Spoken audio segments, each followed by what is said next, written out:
Okay, so I'll give everyone a second to find me again. I was talking about the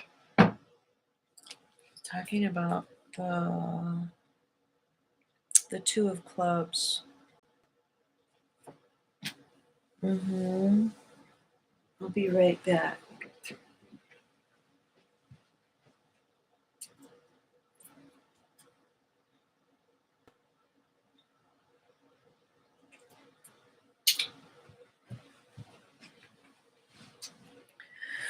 Hi.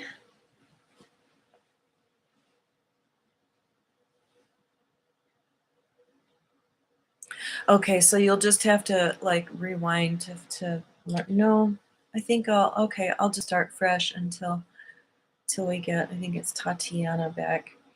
So I meant to talk about Saturn, and I ended up talking about Venus because I have this theory that if you take the card system, okay, if you study the cards, this is going to make sense. If you don't, just try to keep up. So let's just take 10 of diamonds. The way Robert Camp has taught us to read your hand is you go one card behind to the right to get your moon, and then the hand goes to the left and down. Mercury, Venus, Mars, Jupiter, Saturn, Uranus, Neptune, Pluto, and that's the hand of the 10 of diamonds. I've begun experimenting with going in the other direction. The principle of, if it makes sense to you, try it. The cards have a kind of infinite variety, not technically infinite, but my guides told me one day that this is one layer, but that the cards are actually three-dimensional. And I'm like, I'm not going to go there in this lifetime, okay? But I've begun to go the other direction. So my theory, and it's working out so far, is that when you read your cards in the other direction, so the 10 of diamonds would be their moon card becomes the 8 of spades. Mercury is the 10 of hearts. Mercury, Venus, Mars go up for Jupiter, Saturn, Uranus, Neptune, Pluto. And that is a thriving direction. So go back to go forward to go back.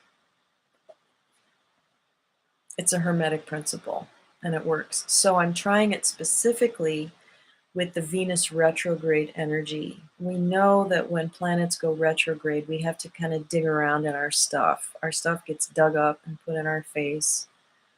And then when it goes direct, there's a feeling of, oh, now I'm moving forward. So I'm just applying it to the cards and saying, did your Venus, you can tell if this is true, if just in the last day or two, your focus went from your regular to the left Venus card to the new Venus card to the right. And for me, it fits like a glove. So try that out. Try out your whole hand that way.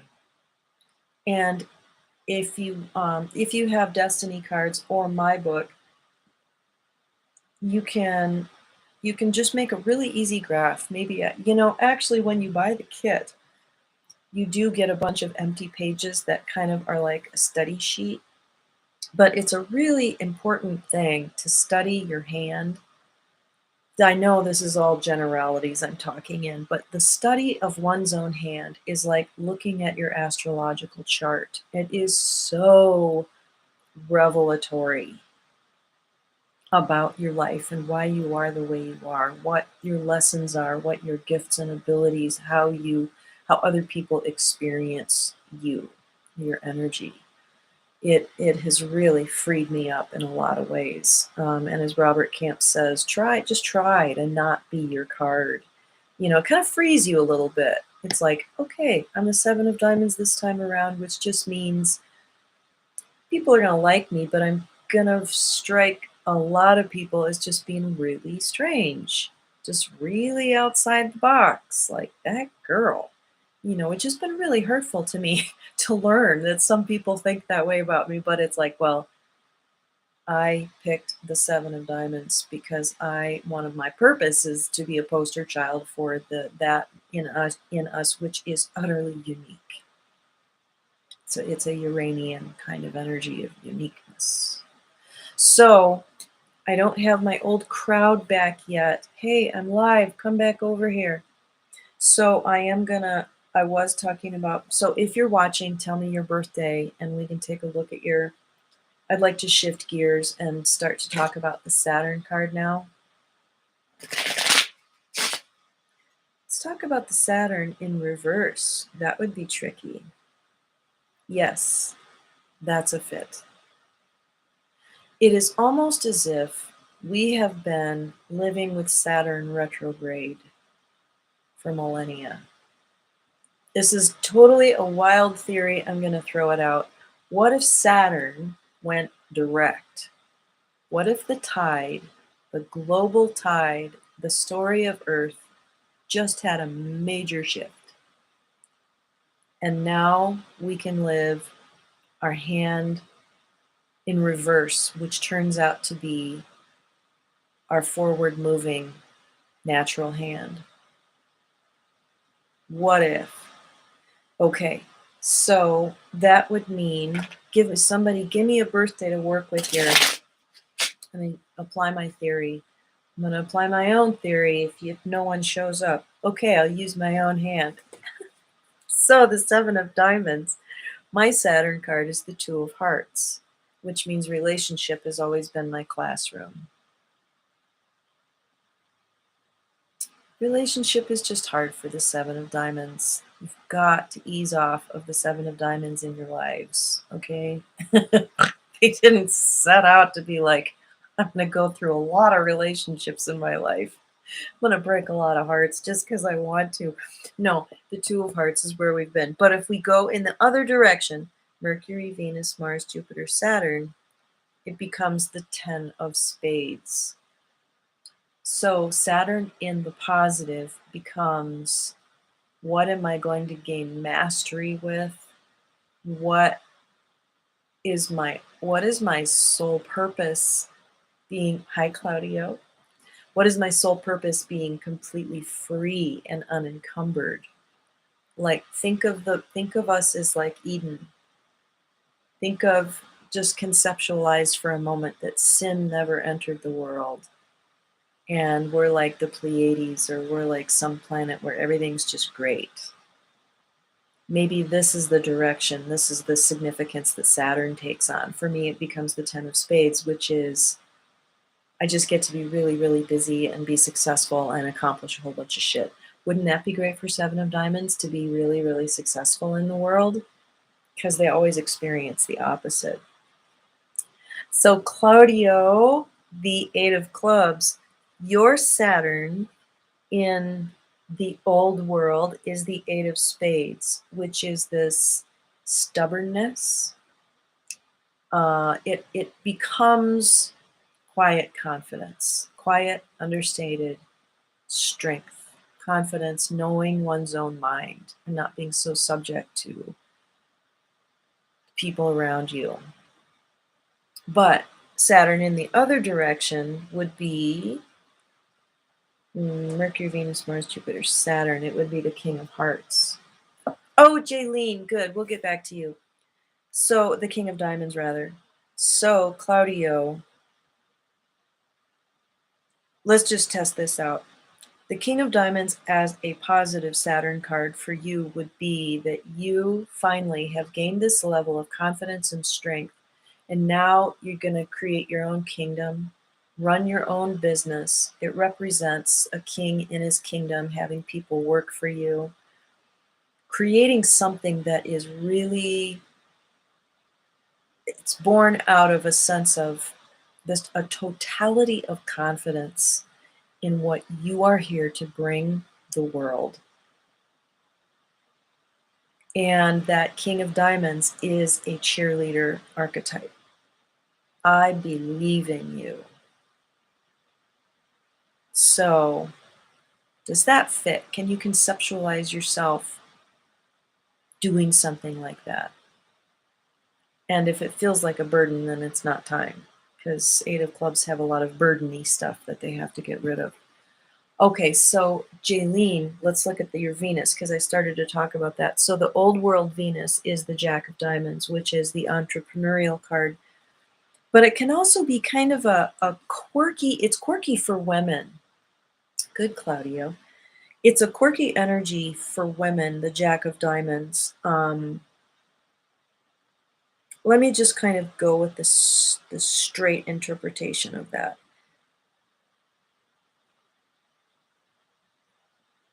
No, I can't. I'm not pulling up a two of clubs in my head to go, this is how it looks. The Jack of Diamonds is entrepreneurial. It's fun. It's lighthearted. It's, of all the jacks, it's probably the most balanced. It's mischievous but not destructive. It's playful, creative. It can be a little deceptive, but not necessarily. It's got this Three of Spades energy under it, which is like artistic, original, that kind of thing. So that's a really pretty great Venus card, but it can also be immaturity in relationships, being unreliable in your Venus connections, um, impetuous, just all the things that go with the Jack. Okay, so have you moved from, hi Liara, we'll do the Four of Diamonds next. Or have you moved from a focus on that to the Nine of Diamonds? So the Nine of Diamonds, hi Pharaoh, diamonds. The Nine of Diamonds is, it asks, what can I give? What am I here to give away, to have flow through me?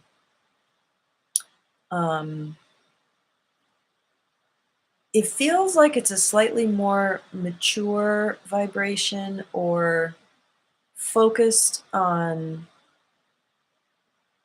and I never will diss the lightheartedness of the Jack. We all need that, but it tends to be less serious. And this Nine of Diamonds is a little more grounded, shall I say, and focused. Yeah, on generosity. Okay, so now I'm going to shift gears to the Saturn card. So going from, let's just look how Saturn might be operating in our lives and helping us to achieve something. So Liara, your Saturn card is the Four of Diamonds. Going in the negative would be the marriage card, the Queen of Hearts. It's also the card of, it's Neptune, so it can have a lot to do with illusion. It's also motherhood, but that's a very strong sense of purpose that you've had, is your role as a mother. Okay, so could it be that Saturn for you has completely shifted? So here's the theory I shared before you all came back is, what if we just went from a whole millennia of Saturn retrograde, you're welcome, Jaylene, to Saturn going direct? What if we can, because we're now our own authority and we are not oppressing ourselves, we are not being oppressed, we have taken our power back.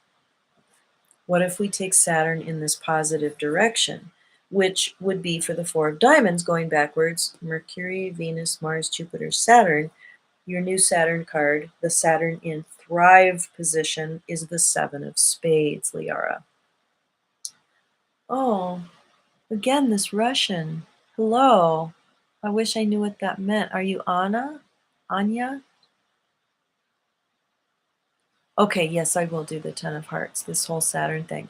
So the Seven of Spades is a card of faith. It's a card of, I call it tongue-in-cheek righteousness, but this card is all about alignment with doing things correctly in the physical.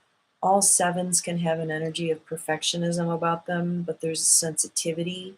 So it's the need to correct things. It's the need to bring a truth vibration into something. It's a card of truth and faith, but also living in alignment with truth. It's also a high priest vibration. It's the high priest archetype. That's a good fit, I think, for you, Liara. Okay, so what would Saturn in reverse for the Ten of Hearts be? for Pharaoh. So Saturn, Mercury, Venus, Mars, Jupiter, Saturn has been the Queen of Diamonds, which can be this kind of oppressive should energy. You should do this, you should do that. You know, the negative Queen of Diamonds energy is like endless sermonizing and self-righteous da da da da da da da da. And this can be an internal archetype. It can be introjected from the mother. Um, Ultimately, it's a nurturing, loving, supportive voice that gets behind you and helps you value something. But, and also it can just be the businesswoman and, you know, the need to master that and becoming your own business woman, service oriented business owner.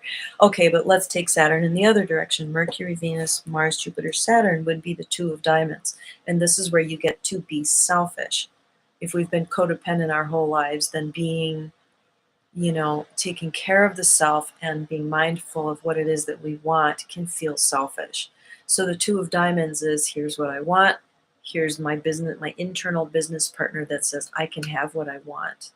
And the 10 of hearts tends to feel that it needs to make itself available to everyone. Everyone can have a piece of me. Well, what if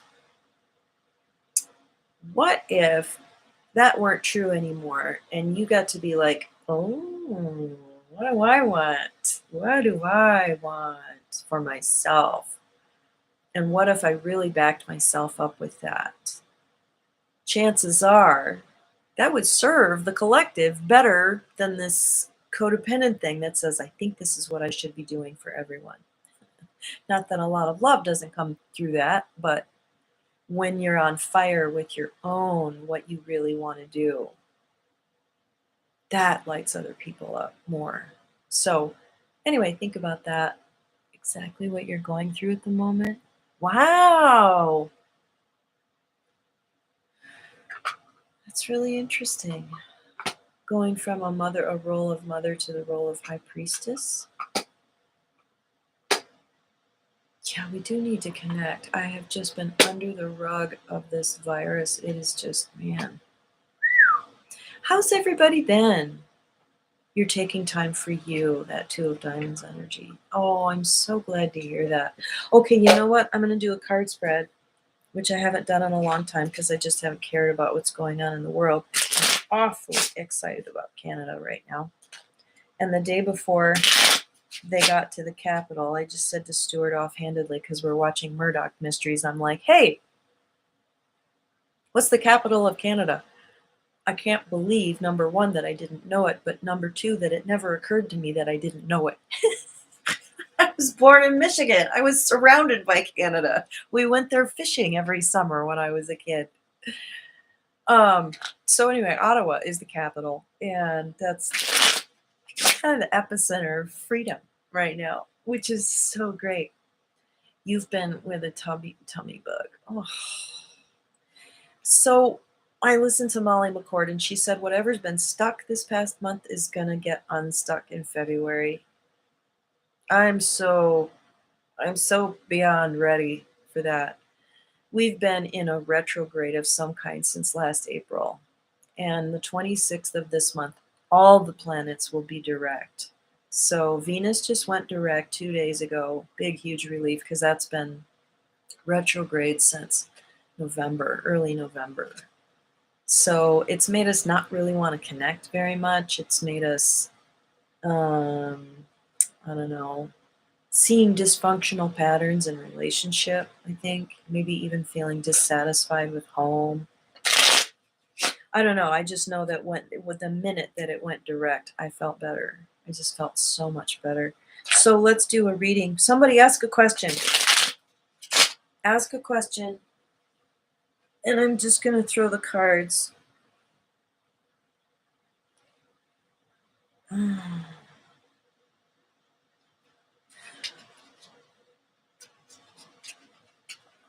here we go.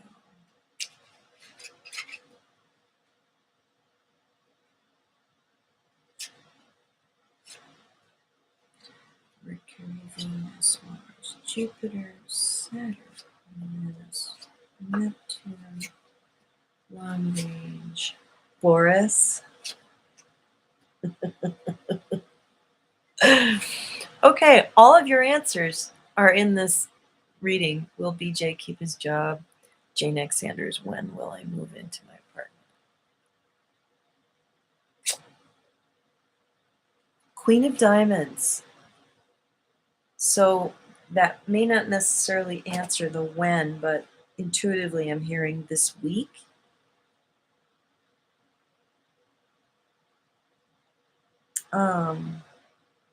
It feels like there's some arrangement that has to be made. There's a business, something that has to be taken care of and established first.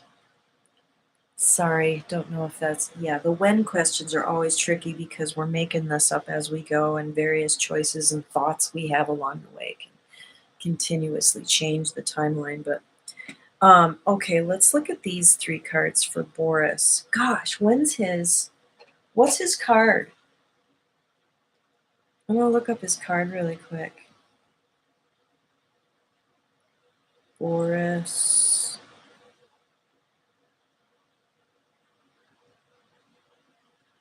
Johnson. He's got the craziest hair, man. June 19th? We don't even know if that's true. June 19th is the. Oh, I don't know June birthdays. It would be July 17th, August 15th, September, the Jack of Clubs. He's the Jack of Clubs, which also the dragon, St. George and the Dragon Day is the Jack of Clubs, which is a potential birthday for England, right? And it's the karma card for the Jack of Diamonds, which is the United States, which makes a lot of sense. But anyway, here we have the Jack of Clubs. We have the Jack of Clubs. He's in the middle of the reading, Mercury, Venus, Mars, Jupiter. He's in Jupiter. Oh, you're welcome, J-Neck. Ooh, that's a really good question. Yeah, right? I've just been like rolling my eyes about the whole Elena and Megan thing. And my gut feeling is that Alex Collier has been taken in by Elena Denon, who I totally do not trust anymore. And she's tried to turn him against Megan Rose. And I get that Megan is totally neutral. I get that she's totally, completely like, what the fuck is going on? How did I get sucked into this? And we have no proof that, I mean, all I read was that Elena said, oh, I was going to talk about the black goo, and then she did. It's like, well, we have no proof of that. And I've been holding this back for a really long time, but I feel like I need to say something that it's like, oh my God, I hate that line. Yeah, Megan feels totally more real to me, a lot more detached and kind of has her own, she's kind of got her own thing going on, and then has this other thing, this psychic and the YouTube is just kind of grown and grown and grown. But it's like it's just like a more like a real person. Kind of like Elena Denon is a tourist trap city that's just totally reliant on tourism, whereas Megan is more like the town that kind of had its own industry and infrastructure, and like they were about cows and making cheese before the tourism thing came along. I know that's a weird example, but okay. So, gosh, what do I have to say about Boris here? He's surrounded by two pretty stable cards, the Eight of Clubs and the Four of Hearts. He's looking down towards this Four of Hearts. What I'm getting is there's this wistful. Okay, so is it Boris? No, that's not even Boris. I don't know where Boris is or but the guy that's playing that role, there's a somewhat, I wouldn't be surprised if it was all being run by the White Hats because he feels really fake and slightly amused. And he's looking at that Four of Hearts like, I would really like to go home now.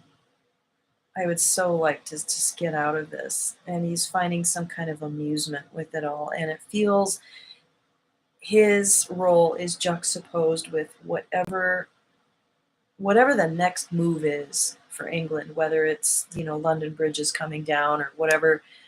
There's something that has to be transacted. It's the White Hat, the next move, whatever it is. And his role, that'll be the last thing that he's going to do. Do you think there are more planets in the galaxy besides the ones? Oh, absolutely. Absolutely, Pharaoh. I have a theory that there are 13 primary planets in our solar system that influence our astrology and that we'll continue to name and discover and understand them, like maybe even the big asteroids will be counted in there simply because the card system is really accurate and there are 13 cards in every suit. And therefore, kind of like 13 cards in your actual hand. So 1, 2, 3, 4, 5, 6, 7, 8, 9, 10, 11, 12, 13. Yeah, and I've counted up to 13 cards in the hand, going all the way up to, and what we've sufficed to say is that they go Jupiter, Saturn, Jupiter, Saturn. So it's like expansive, contractive, expansive, contractive. And we see with every other planet that's sort of the way that they operate anyway. So we don't have the names of them, but we have a general sense. And it's what Robert Kant calls the cosmic lifetime reward card and the cosmic lifetime lesson card. That's just expanded Saturn and Jupiter. But there are two more after that. So there's, anyway, yeah, that's my theory on that. I don't know what their birthdays are, but let's see if we can. Okay, let me just go through this and pull all the questions in and see. The 10 of Spades means thinking about success on all levels, a system-wide success. What does that look like? It's like positive mental projection. 7 of Clubs in Venus means we have to deal with negative belief systems. 8 of Clubs is the blueprint of the galaxy of perfection. Jupiter, Jack of Clubs, this is Boris, but it's also creativity afoot, ingenuity, brilliance, genius. Saturn is the 4 of Hearts. It's the only heart in the line. And this is Pluto. So Pluto and Saturn are both hearts, meaning emotional challenge, the need to do our own work emotionally right now, I think, to create our own sense of security and safety. 5 of Spades means there's big change afoot in the Uranus energy, something major, a major change coming our way in the next couple of months. I would say 2, 3, 4 months. I know April is a big marker, and I don't know why. And the 7 of Diamonds in Neptune. Imagine everybody being financially, someday there won't be money, but financially rewarded just for their uniqueness, for their unique beingness in the world. Long range, 3 of Clubs. Sorry, these cards aren't really answering. I don't know how I'm doing here, but long range, 3 of Clubs is long range expression of our truth, I think, speaking the truth, writing the story. Jack of Hearts is the Christ card in Pluto, and I think it really is following the example of Christ in everybody being a revolutionary, everybody being an individual, everybody saying, I'm connected to Source and I know my purpose. That Uranian energy of the Christ. Everybody needs to be the Christ and step into that sense of purpose. And then the 10 of Diamonds is big, huge money. Yay! Maybe some kind of financial reset. But okay, I'm going to throw a card for Elena and one for Megan.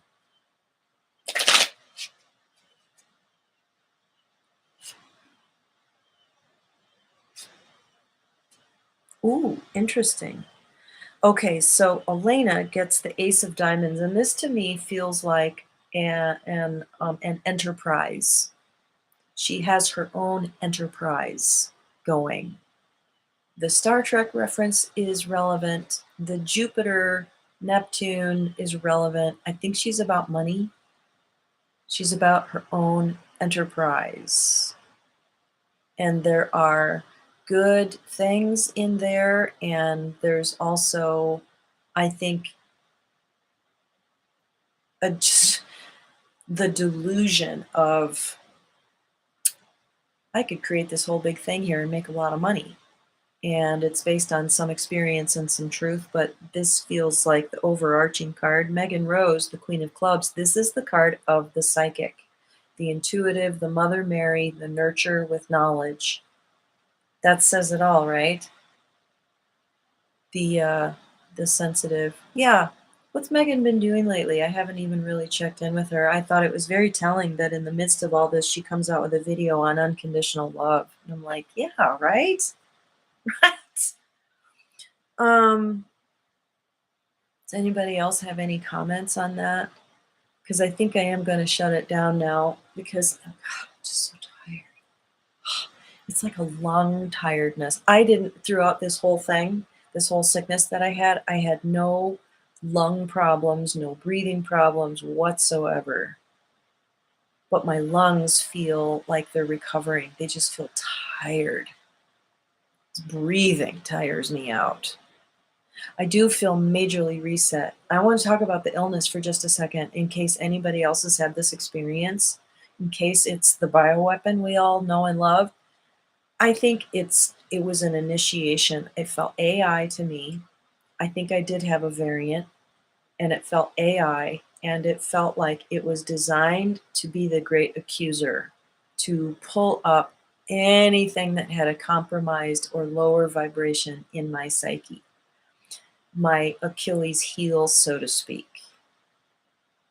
It was harrowing. The depression, the darkness, the discouragement, the it was just there, it was insane. Usually when I'm sick, I'm like, "Oh, great vacation. I don't have to feel guilty about not doing stuff." None of that. It was dark, negative. I was doing battle with something evil a lot of the time. But because it was pulling out all of that Achilles heel, all those issues, lack of confidence, caring excessively what other people think about me, whatever, my shadow issues are, I got to deal with them. And there is like a freshness and a lot of people are saying that coming out from under this feels like they got an upgrade. I would say inoculation because if you intensify all those negative voices, it's like this practice that I have of which I did quite often through this is I put my hands on my hips and I'm talking to my own internal judge and I'm like, so what you're really saying is that, and you bring it into word form and then you deal with it as an external, and then you have all kinds of support in dealing with it because it says the most ridiculous things. So what you're really telling me is that I'm not worthwhile because I'm not making more money or because I'm not as busy as so and so or because the comparison game. You just pull out everything that judge is telling you that's making you feel like shit. And you externalize it, and you look at it, you see it for what it is. It's insanity. It's not even rational. Really, it's like asking what are you afraid of? And then you can manage it, I'm afraid they won't like me. And then you bring it out and you go, well, tough shit, you know, and you can deal with it. It becomes workable. So that was my experience with it. I don't know if anybody else has had that experience with this particular thing. You know what I'm talking about. I'm not going to give it the pleasure of naming it. I don't know what it is, but I do think it's a thing.